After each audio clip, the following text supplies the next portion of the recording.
यो प्लेन थाहा छ तपाईहरुलाई? यो प्लेन गुजेश्वरीको तल थियो, कहाँ गएछ भनेर खोजेको त ल। म यहाँ सूर्य विनायकमा एउटा यसो भिडियो हेर्न आएको त यहाँ पो रहेछ यार प्लेन त। ल जम भागौँ तल के भएछ मान्छेहरू हेर्छ। मान्छे यो केटाहरू आएछ।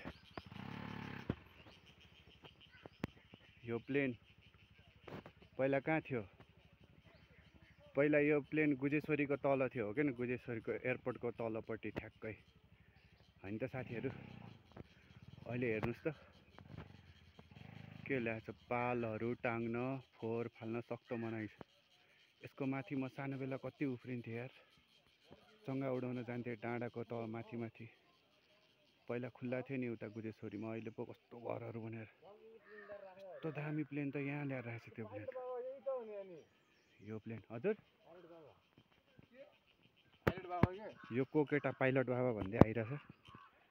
उता पनि छन् मान्छेहरू आइरहेछन्, घुम्ने मान्छेहरू। यो केटो पाइलट बाबा भन्दै यहाँ हेर्न आइरहेछ, म पनि यहाँ हेर्न आइरहेछु। अर्को केटो नि तम्सिँदै गइरहेछ।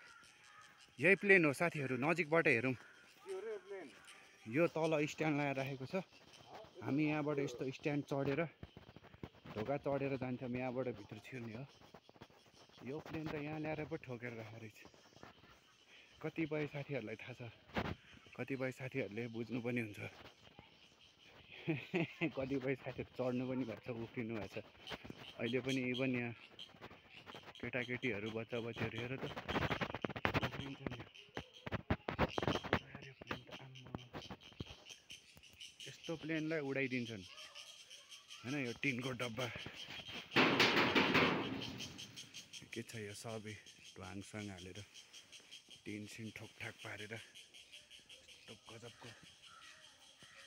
गजबको मोडल बनाएर राखेछ।